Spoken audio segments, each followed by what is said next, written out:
love, many blessings. Your boy Lotus. Let's line this up for a second. A little bit of cruising. Happy Venus Day. Happy Friday. Good vibes. Really good energy moving through. I want to drop a message, particularly focused on Gemini placements. We got this full moon coming up on the 7th or the 8th. It'll be in Gemini. So I got to call awareness to a couple of things because, you know, we got the Mars is in Gemini and that's retrograding, and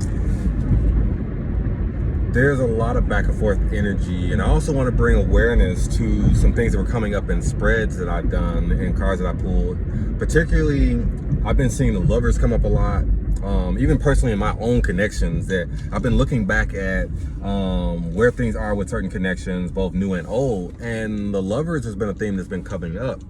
Now, when the lovers comes up as a major arcana, sometimes, you know, we think like, oh, you know, that's a great sign. Like this person is like really feeling you, you know, shit like that.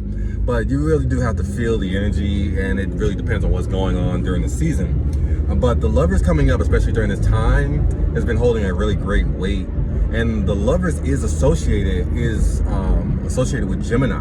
It's the duality. Duality of lovers is that polarity. So I really feel like we're seeing the polarity of how people that we may already know feel towards us. And in particularly for Gemini, I think this can be a very difficult time because it's hard to know who to trust and who to put your energy in. And the people that you thought that you trusted may be acting different.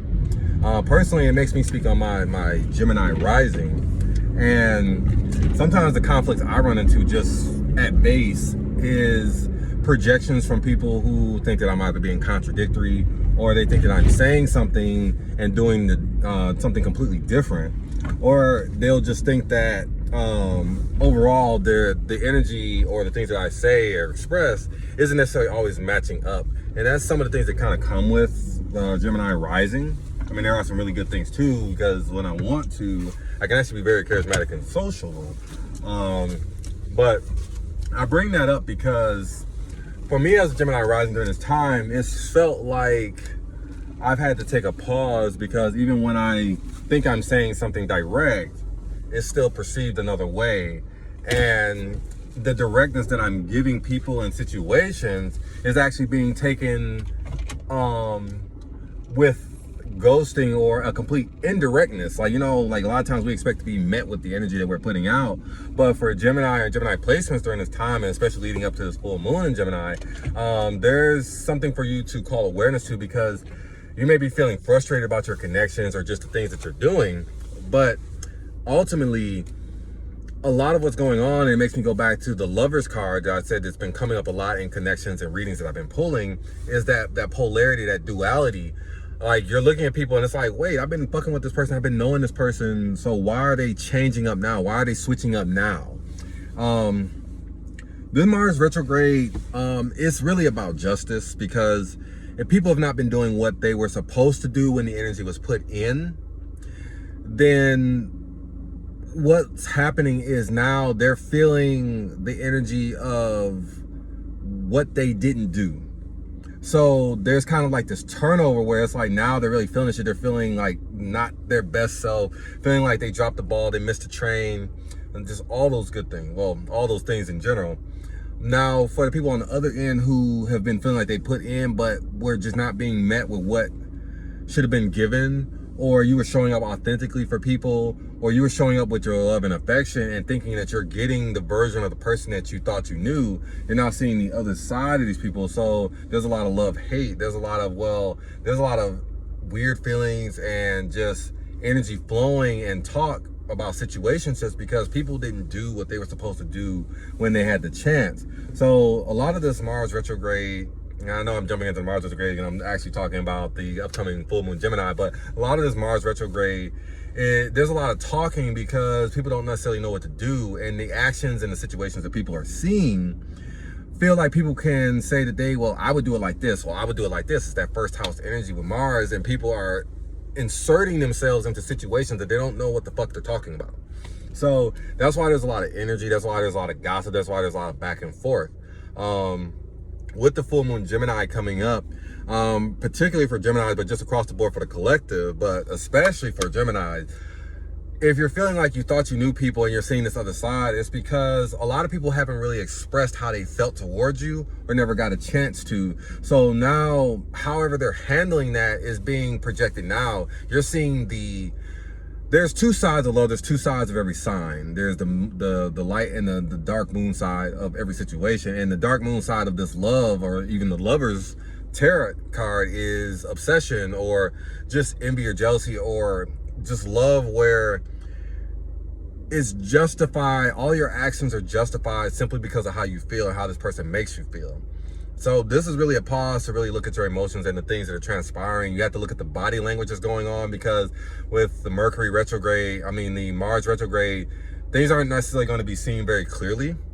And it's going to look like one thing when it's actually another. So it's really important for us to really feel what it means to us, because Mars is about being personal feelings. And regardless of what's operating around us in the external projections, there's a lot of external projections that look so solid right now, and we have to really just check with source. Especially for Gemini, you have to check with source and see what the full picture is, because you've only been getting half of the situation.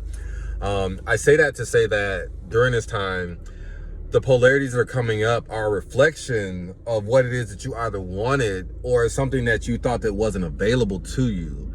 And these people, especially if you've been doing for yourself, are now feeling like you kind of moved on without them. And they're like, well, damn, what about me? Even though they were kind of sitting there twiddling their thumbs and holding the bag when you were waiting on them to actually do something with it.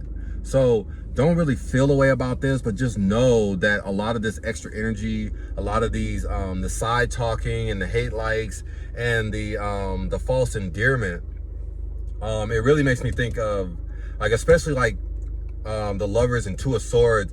Like, there's people who are giving you compliments and coming up to you like, oh, your hair looks nice, or just shit like that, and giving you compliments, but really it's just a means to get closer to you. And those compliments are the things that they're pointing out, are actually the things that they're taking note of and actually secretly criticizing. And you need to do a better self-check for evaluating the energy and not just taking what's given at face value. I hope that this is actually resonating with you, because this is a beautiful day on Venus Day. I really feel like we should not be taking any shit. There's a lot going on in the media. The Geminis are really showing their ass right now. Not necessarily saying that they're not really speaking the truth, but they're really showing their ass, and it's all for a reason. I hope that you're able to use this day and move with your own discernment. Feel these Aries moon vibes so that you can decide what's right for you, what feels good for you, what you can stand in that you weren't able to actually show up for. You might have played small or didn't feel like that you could do it. Now is the time to really embrace that energy. Now is the time to know that what you're capable of and not let anything stop you. So let these things resonate for you in the areas and the energy that is best for you and that you can do and utilize to the best of your ability. Those are my thoughts and energy. Much love, many blessings, and Ashe.